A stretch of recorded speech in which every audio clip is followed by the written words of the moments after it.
En Propuesta Semanal hoy contamos con una personalidad muy conocida en los medios de comunicación, muy solicitado en los programas y es una persona polifacética.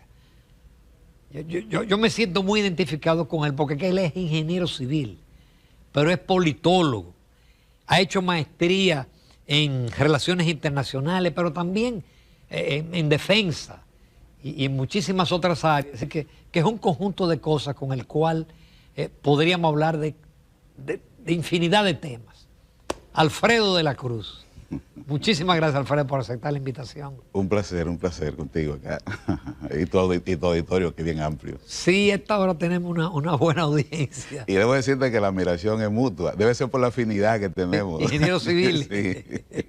Que abandonamos la ingeniería. Definitivamente. Para dedicarnos a otras áreas.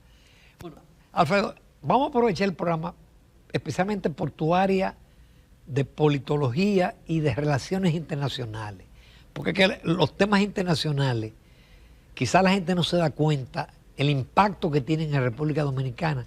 Y a veces nos disolvemos con temas de patio, de barrio, y hay cosas que están ocurriendo fuera que van a tener un impacto terrible. Y yo quiero comenzar con Donald Trump. Sí, Donald Trump en estos días, hay una especie como de temor mundial cuando este hombre habla del canal de Panamá que debe ser de nosotros, que quiere comprar Groenlandia, Canadá, un estado de la Unión, aranceles a México, aranceles a China, es una especie como de globalización, de retroceso. ¿Es pura boca o tú crees que después del 20 de enero vienen eventos que van a hacer una irrupción en la humanidad? Bueno, interesante pregunta, Ramón. Primero, agradecerte la invitación a tu programa, que siempre sigo, y el saludo a tu auditorio. Mira, realmente hemos visto un Donald Trump ahora reload o recargado. La gente, mucho sigue con la idea de aquel Donald Trump que fue presidente en su primer periodo, 2016, 2021, sí. Por allá.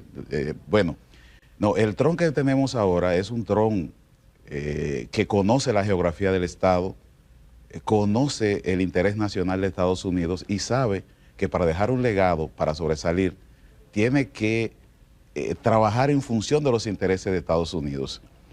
Entonces, esos discursos que era lanzado, esas declaraciones no son peregrinas, porque si nos vamos a lo de Groenlandia, eso no viene de ahora ni de Trump. No. Ese interés de Estados Unidos en Groenlandia viene del 1840 y tanto. Ya varios presidentes intentaron comprarle Groenlandia por el valor estratégico, o sea, el valor geoestratégico, geoeconómico y geopolítico que tiene. De hecho, Groenlandia es una autopista desde el Ártico a Estados Unidos. Entonces, dado que... Está más cerca de New York que de Dinamarca. Así es. Y dado que China ha intentado tener cierta influencia en la zona, pues eso amenaza el interés nacional de Estados Unidos. Eso en cuanto a Groenlandia, que de por sí Groenlandia pertenece a Dinamarca, pero tiene una autonomía por un referéndum que hicieron y tienen la opción de independizarse. Ellos continúan bajo dominio de Dinamarca por el aspecto económico y otros que hay, pero eso habría que ver a qué va en el futuro. En cuanto a lo de... O sea que, perdón, hay un autor, Nouriel Roubini, que plantea que con el cambio climático, parte del deshielo en Groenlandia va a permitir incorporar tierras para la agricultura. Digo, aparte de la cantidad de minerales que hay ahí, es un témpano de hielo, es la isla más grande. Estás actualizado, Ramón. Mira, lo que es cierto, ya Rusia y China están sacando beneficio del deshielo del Ártico, producto del calentamiento global, puesto que, ¿qué es lo que sucede? El Ártico es una zona geoestratégica. ¿Por qué? Porque para tú desplazarte de Vladivostok, en el extremo oriente de Rusia, a Europa, es una distancia corta. Te reduce en un 30% la distancia yéndote por el Ártico, tanto para Rusia como para China. Entonces, además de lo que tú planteas, el deshielo hace que emerjan tierras entonces pueden ser aprovechadas con los incontables recursos minerales y energéticos que tú tienes en la zona. Entonces, ante lo difícil que es para Rusia, producto de las sanciones y producto de la misma geografía, desplazarse por el canal de Suez, pues es más rentable hacerlo por el Ártico. De hecho, ahora se están usando menos rompehielos, porque el mismo calentamiento global ha hecho que los casquetes polares vayan derritiéndose, entonces la zona va quedando al descubierto. Y si uno ve mapas recientes, comparando 2019 con 2024, tú verás la potencialidad que tiene la zona para establecer rutas comerciales. Entonces, en los 1900 se estableció un convenio con los países ribereños al Ártico. Todavía no se había aprobado la Convención del Mar de Naciones Unidas, que hoy dice que tú tienes 12 millas náuticas, 200 para... Bueno, entonces, en ese convenio inicialmente aceptado y no rechazado por nadie, solo tienen influencia las naciones que es ribereñas con el Ártico, lo que es Estados Unidos, Dinamarca, Rusia, Noruega. Entonces, hoy la cosa es mucho más complicada, porque después de la Convención del Mar, que Estados Unidos no la ha aprobado, la discute a veces, pero no la ha aprobado, pero sí la aprobó Rusia 10 años después, creo que fue en 1987, y ellos la aprobaron en el 97, pues esto plantea una serie de intereses que vamos a estar viendo de ellos en los próximos años. Eso es con relación al Ártico, lo que tiene que ver con Groenlandia. Y el canal de Panamá. Pero antes de llegar al canal de Panamá, me gustaría que viéramos lo que es el Golfo de México, que Trump también habló de cambiarle el nombre por Golfo de América. Pero, ¿qué pasa? Tampoco es una idea de Trump, no es una idea de ahora, para que vean que él no está improvisando. Hace unos 13 años, un senador demócrata de Mississippi planteó en el Congreso de Estados Unidos que le cambiaran el nombre al Golfo de México por Golfo de América. Eso es para tener más relación, porque este golfo es estratégico. Ya Estados Unidos ha ido reduciendo y terminando las reservas energéticas en la parte que ellos explotan. Ahora, en la parte que corresponde a México, hay recursos minerales y petrolíferos grandísimos. Y el interés parecería ser avanzar hacia esa parte. No obstante, desde 1600 y tantos ya se conocía esto como Golfo. Por ejemplo, el primer mapa mundi que hay de esa época, que hablaba de una América mexicana, aparecía ya el nombre de Golfo de México. Tú estás actualizado. Para estar contigo hay que estar así. Entonces, esto, como te digo, no es traído por los pelos. Tiene un contexto geoeconómico y geoestratégico. Entonces caemos a lo que es Panamá. Si bien Trump ha hablado de que el canal de Panamá, China está teniendo mucha influencia, la verdad es que cuando se firman aquellos acuerdos entre Jimmy Carter, que falleció lamentablemente en estos días pasados, un presidente que Estados Unidos lo mira como un presidente gris, pero es un presidente que el mundo debe agradecerle mucho porque hizo el mundo mejor. Tenemos, aquí en República Dominicana tenemos prueba de ello, cuando en el 78 se creó la crisis que llevó al presidente Antonio Guzmán al poder, salía el presidente Joaquín Balaguer. Esa crisis pudo sobrellevarse porque tanto Jimmy Carter como Carlos Andrés Pérez, entonces presidente de Venezuela, intercedieron en esa gran crisis que llevó a Antonio Guzmán al poder. Y por cierto, dejó unos cuantos senadores en control de Balaguer. Pero además debemos mencionar de Jimmy Carter que en esa época, 1978, más o menos por ahí, habían en Sudamérica, Argentina y Chile, dos dictaduras, la de Alfredo Stroessner en Chile y la de la Junta Cívico-Militar en Argentina, al frente de Videla estaba al frente. Pues el Servicio de Inteligencia, la Embajada venezolana en Argentina, se enteró de un desplazamiento de tropas y vehículos militares que estaba enviando Pinochet, estaba enviando Videla hacia la frontera para una guerra con Chile. Pero Carlos Andrés Pérez, que era el presidente de Venezuela, tenía mala relación con los dos dictadores porque lo atacaba mucho. Entonces no tenía interlocutores. Lo que se logró fue comunicarse con Jimmy Carter, a la sazón presidente de Estados Unidos. Pero Jimmy Carter también tenía mala relación con los dos porque atacaba a las dos dictaduras por asuntos de los derechos humanos. Pero se le ocurrió hablar con el Papa Juan Pablo II, Karol Wojtyła. Entonces, como los dos países tenían una fuerte tradición católica, entonces se le ocurrió hablar con el Papa. El Papa designó al cardenal Navarro, que era un artista de la diplomacia. Y con esto se logró distender el conflicto que estaba en cierne en esas dos grandes naciones sudamericanas, que uno no sabe la dimensión que había tenido ese enfrentamiento militar entre esas dos dictaduras. Entonces, para citar esas, son de las grandes cosas que hizo Jimmy Carter que la humanidad debe agradecerle. Entonces, en lo de Panamá, lo que pasa es que tú sabes que desde un principio el Canal de Panamá es un proyecto geoeconómico, geoestratégico, geopolítico, el cual tuvo Estados Unidos que ceder a Panamá por los acuerdos Torrijos-Carter, que fueron dos acuerdos con el que se devolvía la propiedad y se ponía fecha a esa entrega que ocurrió en 1999, pero además Estados Unidos se comprometía a si había algún inconveniente en la operación, tomar partido. No decía que se lo devolvía ni que iba a tomar el control del canal. Entonces, desde el punto de vista jurídico, es prácticamente imposible eso.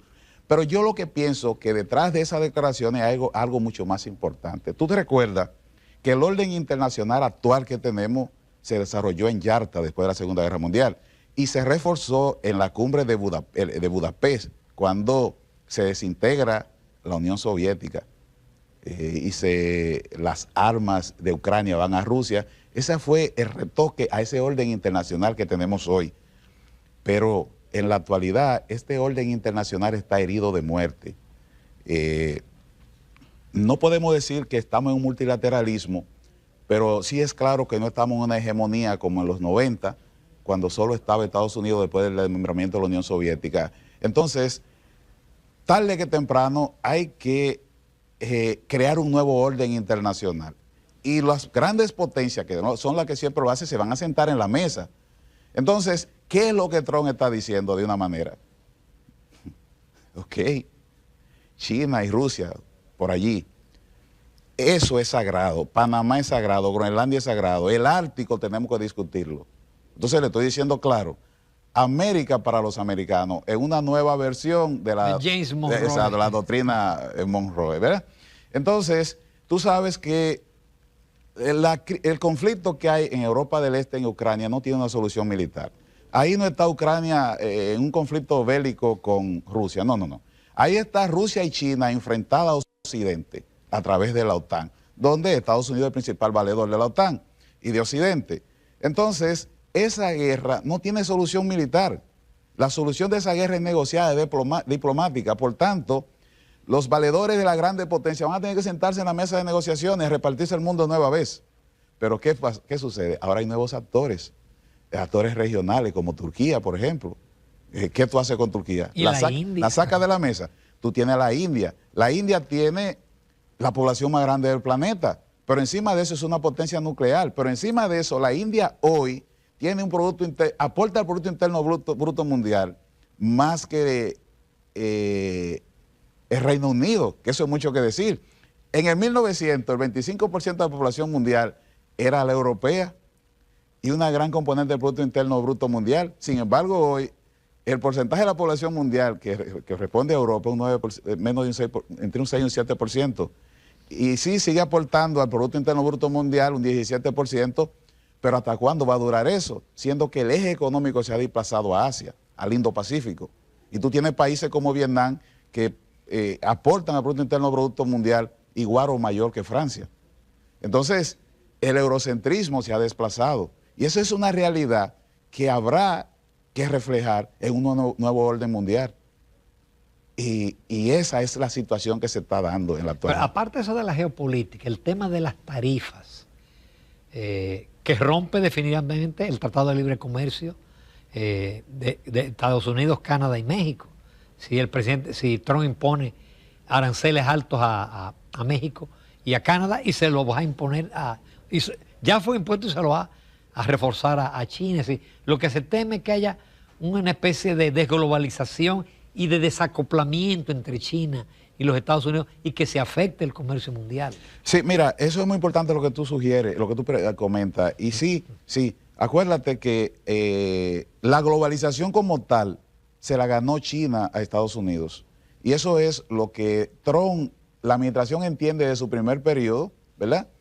Y tratan de cambiar las reglas del juego. Acuérdate que China entra a la Organización Mundial del Comercio como un país subdesarrollado. Por tanto, las contribuciones que hace China son muy limitadas en cuanto a las responsabilidades del sistema de comercio internacional. Entonces, ¿qué es lo que pasa? Al cambiar las reglas del juego, Estados Unidos quiere hacerlas más favorables a ellos. En México, por ejemplo, hay más de 30 marcas nuevas de vehículos chinos. Y eso significa que hay una cantidad grande de empresas chinas que, aprovechando la cercanía y las facilidades de mercado, se han introducido en México y están beneficiándose de esas facilidades. Lo sabe Estados Unidos, lo sabe Canadá. Y si bien un aumento de tarifa podría trastocar esa área de comercio, tal vez eso no sea de esa manera. Pero lo que sí está presionando para que China se comprometa un poco más con el mercado del fentanilo que está entrando a Estados Unidos por México y sobre esa gran realidad, sobre las reglas de origen que están siendo violadas y están llegando productos de China y traspasándose al mercado estadounidense, violando todo ese escudo que ha planteado Estados Unidos sobre China desde el punto de vista que Estados Unidos ha tratado de desacoplarse precisamente de China como fábrica del mundo y buscando otros lugares como Vietnam y el mismo México. Obviamente, de alguna manera esto afecta el comercio global. Y entre otras cosas de pandemia y costo de los fletes, son cosas que inciden realmente en el comercio global. Por lo que, a decir de muchos, habría que ver qué tanto de esto es alarde y qué tanto de esto sea realidad. Bueno, estamos cerca de verlo cuando Trump llegue. El 20 de enero está ahí. Exactamente. Antes de irnos a la pausa, hay un tema que uno en la prensa aquí no se ha manejado mucho, que es el tema de Siria. Okay. La caída de un dictador en la cual aparentemente ganan los Estados Unidos, pierde Rusia, gana Turquía, pierde Irán. ¿Cómo tú ves? ¿Qué va a pasar ahí? ¿Va a pasar en Siria lo mismo que pasó en Egipto y lo mismo que pasó en Libia? Bueno, mira, esa pregunta interesante también. Mira, la guerra en Siria, la guerra civil siria, nunca se fue, nunca terminó y nunca fue una guerra a dos bandos. La guerra que está ahí en 2011 al influjo de la primavera árabe, que se llevó en Túnez al presidente de Túnez y se llevó en Egipto a Hosni Mubarak, llegando al poder a través de un golpe de Estado del general Abdel Fattah al-Sisi. Bien, en el caso de Siria, que contó con el apoyo de Irán y su eje de la resistencia y el apoyo de Rusia.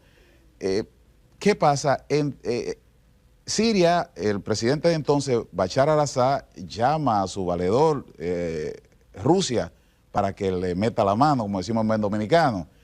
Rusia detiene el avance que iba muy negativo hacia Bashar al-Assad y logra recuperar el 75% del territorio, pero se hace en una especie de acuerdo entre el 2017 y 2018 entre Turquía, Irán y Rusia, donde Rusia se compromete a impedir que Bashar al-Assad tome por la fuerza la provincia de Idlib, donde se habían refugiado los rebeldes, y Turquía, que apoyaba los movimientos integristas, redujera su actividad, se le permitían ciertos puntos de controles y la guerra quedó, ese conflicto, esa guerra civil quedó en cierto nivel de equilibrio.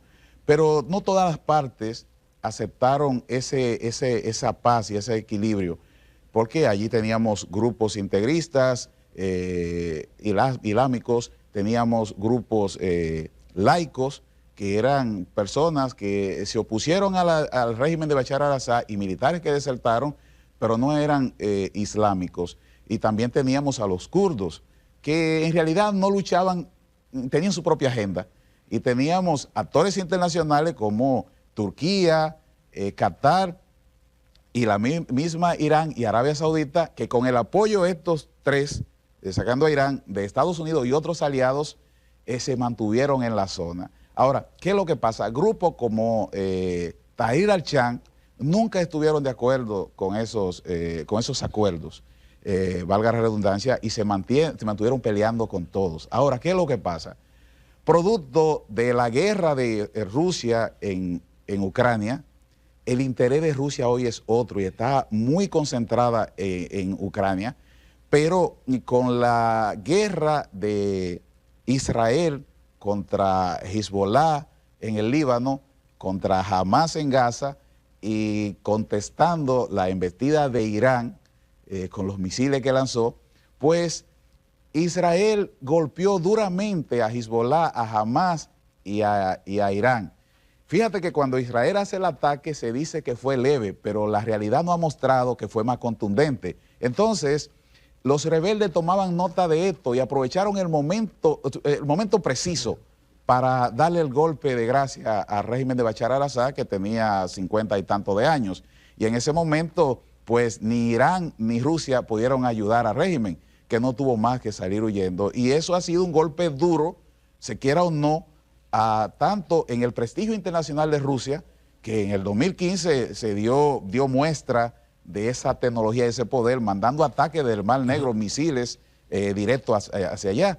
Pero la realidad es que ahora no es lo mismo. En aquel momento necesitaba mostrarle a Occidente que ellos eran una superpotencia global, pero ahora están estancados en Ucrania. Entonces, ¿qué va a pasar en Siria? Así rápidamente. Es un conflicto muy grande y con muchos actores muy complejos para tratar de sintetizarlo, pero a grosso modo tratamos de ver. ¿Qué va a pasar en Siria ahora? Bueno, tenemos en Siria que Israel ha ocupado los territorios del Alto de Golán, que era la zona distendida del lado sirio en el monte Carmelo. Bueno, Israel ha copado toda esta zona porque es una zona estratégica que le permite tener supremacía aérea en toda esa región del Medio Oriente y está más cerca de Damasco, la capital de Siria. Pero los kurdos allá en el Kurdistán iraquí defienden sus intereses y quieren negociaciones con las nuevas autoridades. Por lo pronto, al-Golani, ahora se llama al-Shra, ¿verdad? Plantea, le han lavado la cara de un punto de vista occidental. Tú mira una imagen de al-Golani ahora, sí, una imagen de Zelensky y una imagen de Fidel Castro y tú verás que son muy parecidos. Si tú le quitas la barba, es Zelensky, pero con la barba tú ves que es Fidel Castro, pero con una imagen occidental. O sea, ya nos olvidamos de que eso eran yihadistas que decapitaban cristianos, decapitaban drusos y decapitaban kurdos. Ya no olvidamos de eso. Entonces, ahora lo que podría dejar ver que de fondo hay cierta connivencia entre esos movimientos integristas y el Estado de Israel. Porque si tú te fijas, tanto Estados Unidos como Israel han sido muy eficaces en descabezar régimen laico para imponer regímenes autocráticos o islámicos. Tú dirías, pero Alfredo no tiene... Sí, lo que pasa es que esos regímenes son más visibles y son más fáciles de justificar intervenciones sin presupuesto. Y parecía verse que hay cierta connivencia entre Turquía e Israel en Siria. Pero ¿hasta cuánto durará eso? Bueno, ante las ambiciones hegemónicas de Turquía y la defensa de sus intereses, de sus imperativos estratégicos de Israel, yo creo que estamos a poco espacio de tiempo de que haya un conflicto aún mayor entre estas dos potencias regionales. Interesante análisis. Con tu permiso, Alfredo, nos vamos a comerciales y vamos a temas nacionales también. Continuamos esta interesante entrevista con Alfredo de la Cruz, ingeniero, politólogo, experto en temas internacionales, en defensa. A veces hemos hecho entrevistas en términos de defensa, pero ahora el panorama global es lo que vale la pena no estar pendiente. Y bueno, y caemos en República Dominicana. ¿Cómo se ve República Dominicana frente a este nuevo mundo? Un país que tiene estabilidad económica, estabilidad política, pero con graves deficiencias en salud, en educación, en infraestructura, y que enfrenta un mundo de inteligencia artificial, de robótica, etcétera, etcétera. Mira, interesante pregunta nuevamente tuya, tú ten la cosa. Mira, el panorama internacional es desafiante, como siempre lo ha sido, y para República Dominicana, que se levanta inerme ante el mundo, porque República Dominicana siempre ha estado sola desde la creación de la independencia. Desde aquella independencia efímera de Núñez de Cáceres, cuando mandó a Antonio Pineda a la Gran Colombia a hablar con Simón Bolívar, que no pudo reunirse con él. Desde ese momento hemos estado solos siempre. Y República Dominicana no puede esperar que nadie venga a desarrollar un proyecto de nación. República Dominicana tiene que desarrollar su propio programa de proyecto de nación. Y si bien nosotros siempre hemos estado de espalda a la comunidad internacional, y como tú decías sabiamente al principio, lo internacional nos afecta, porque cualquier cosa que pasa en el mundo incide en lo interior. Y por eso la política exterior de un Estado es la pata exterior que acuña la política interior de un Estado. Nosotros, como un país periférico que estamos en la esfera de influencia de una superpotencia global como es Estados Unidos, tenemos que ser muy inteligentes, actuar con inteligencia y sigilo de cara a esa realidad. No significa que no tapemos la boca, pero significa que las batallas que peleemos sean elegidas por nosotros. Y ante esa gran realidad, nosotros debemos sacar beneficios de ser el país de América Latina que mejor comprende a la sociedad norteamericana, donde tenemos grandes hombres dominicanos que son grandes hombres estadounidenses. En ese sentido, cabe resaltar el trabajo que viene realizando la actual administración en ese apartado, donde, por ejemplo, hay una comisión en la cual está nuestro amigo Peregrín y otros, que ha estado andando en misión en la Unión Europea, en Centroamérica, en Sudamérica, en Norteamérica. Es una especie de ablandar a esos actores internacionales y decisores globales sobre la realidad dominicana, por ejemplo, con el tema haitiano. ¿Cuál es la realidad nuestra desde el punto de vista económico, desde el punto de vista social y desde el punto de vista político? Algo que no había ocurrido nunca. Y es por eso que en estas circunstancias, con todos esos rifirrafes que hemos tenido, no nos han presionado tanto porque esa comisión ha hecho su trabajo. En esa comisión está mi amigo viceministro André Lugo Ritz. Y tengo que mencionarlo porque esa misión ha sido excelente. Y sobre todo, esa campaña internacional que ha llevado el presidente Luis Abinader a todos los foros internacionales respecto del tema haitiano. Para algunos dominicanos dicen que no debería de hacerlo, que ese es un tema de Haití. No, pero es que el tema haitiano es el principal tema para nosotros. Y producto de eso, precisamente, eso es lo poco que hemos visto que han hecho, que no es suficiente, pero es algo como la aprobación de esa fuerza policial, de esa misión de estabilización internacional que hay en Haití, comandada por Kenia, que no es la panacea ni es suficiente, que lo correcto había sido la creación de una fuerza de paz como quiere Estados Unidos, pero países como China y Rusia, que tienen decisión del Consejo de Seguridad de Naciones Unidas, se oponen. Tú sabes que Haití es de los pocos países que reconoce a Taiwán, no a la República Popular China, y como tal, entonces eso la indispone con China. Entonces China siempre en el Consejo de Seguridad, igual Rusia, que votan siempre en comunidad, se oponen a todas las soluciones que han buscado para Haití. Entonces todo esto presiona nuestras finanzas, nuestra salud, nuestra economía, la vida social dominicana. Y no es que no seamos solidarios como muchas veces dicen otros pueblos, pero siempre tengo que ponerle una anécdota que estando sirviendo en la Unión Europea, con el viceministro que trabajaba entonces, yo planteaba hablar en la Comunidad Europea de la situación que teníamos. Él me comentó en ese momento, Alfredo, en este momento no, porque es que ellos no entienden la realidad. La mayoría de los pueblos de Europa, igual los pueblos de América, todos tienen raíces culturales parecidas. De hecho, los pueblos de América dejan que pasen los inmigrantes por dentro de ellos. Ellos no conocen la diferenciación étnica y social que hay entre nosotros y Haití. Ellos no entienden eso. Pero ya lo están entendiendo con el rechazo de la inmigración musulmana. Sí. Y el surgimiento de los partidos. No, después que esa comisión se envió, que mandó el presidente Luis Abinader por Europa, Centro, Sudamérica y Norteamérica, y esos esfuerzos que se han hecho, ya sí se está entendiendo. En Europa ya no se entienden. En otros foros que hemos estado ya sí no entienden. Sudamérica ya no está entendiendo porque han tenido la presión de la inmigración haitiana en Chile, la han tenido en Brasil, la han tenido en Centroamérica, la han tenido en México, en Tapachula. Entonces ya ellos están entendiendo cuál es la situación nuestra y por eso el momento es oportuno para que con un proyecto de nación bien orquestado, todas las fuerzas vivas de la nación y los partidos políticos sin un color particular, en este caso y en este tema, que es un tema nacional, nos unamos todos para buscar una solución desde el punto de vista dominicano a este problema, pero una solución al tema haitiano en Haití, con el gran compromiso de la comunidad internacional, porque este es un tema que tiene el potencial de destruir el proyecto de Nación Dominicana en el mediano y largo plazo. Definitivamente, oye, totalmente de acuerdo. Qué pena que no hay más tiempo. Tengo un compromiso de invitarte para el telematutino, porque se nos quedaron muchos temas para los que tratamos y me gustó mucho el enfoque tuyo en la última pregunta, porque coincidimos totalmente con el tema haitiano. Alfredo de la Cruz, muchísimas gracias. Vale, gracias a ti, Ramón, un placer. Continuamos, amables televidentes, en Propuesta Semanal.